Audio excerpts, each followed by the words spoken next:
আমরা ইয়মে আশুরার রোজা রাখব।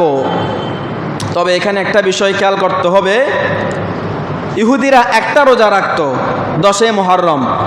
ইহুদিদের রোজার সাথে যেন আমাদের সাথে মিলে না যায়, আমরা 2টা রোজা রাখব। কয়টা? 9 মুহররম, 10 মুহররম, অথবা 10 মুহররম, 11 মুহররম। 2 দিন আমরা রোজা রাখব যাতে ইহুদিদের সাথে মিলে না যায়।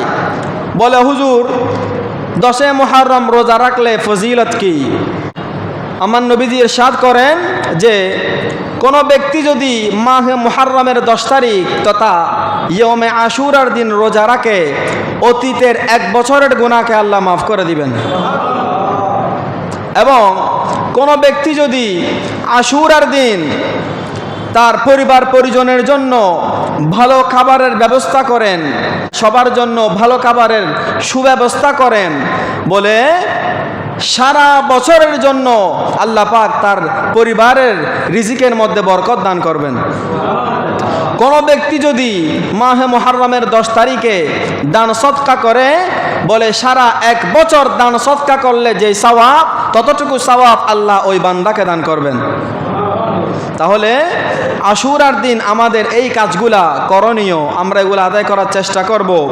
এই রোজা তো আমরা রাখছি, সাহাবে কেরামরা রেখেছেন। কিতাবে এসেছে সর্বপ্রথম ইয়মে আশুরার রোজা জঙ্গলের জীবজন্তুরা রেখেছে। বলুন না সুবহানাল্লাহ। মানুষ নয়। খতিব বাগদাদি রহমতুল্লাহ আলাই তিনার তারিখে বাগদাদির মধ্যে লিখেছেন, হযরতে আবু হুরায়রা রাদিয়াল্লাহু তাআলা আনহু বর্ণনা করছেন, ইন্না সারদা আউয়ালু তাইরিন সামা আশুরা। আরেকটা হাদিসে এসেছে, হযরতে ফাতাহ বিন শাখরাফ রহমতুল্লাহ আলাই তিনি বর্ণনা করছেন যে আমি প্রতিদিন পিঁপড়াদেরকে রুটি ছিঁড়ে ছিঁড়ে খাবার দিতাম।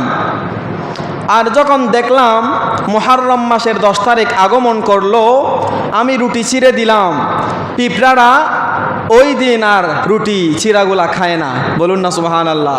তার মানে বোঝা যায় পিঁপড়ারাও মাহে মুহররমের 10 তারিখে কি করে?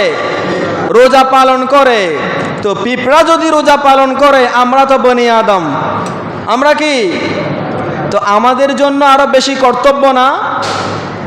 যাদের সুযোগ হয় মাহে মুহররমের 10 তারিখে এই রোজাটা আদায় করার চেষ্টা করবেন। আল্লাহ পাক আমাদেরকে আমল করার তৌফিক দান করুক। সকল বলুন আমিন।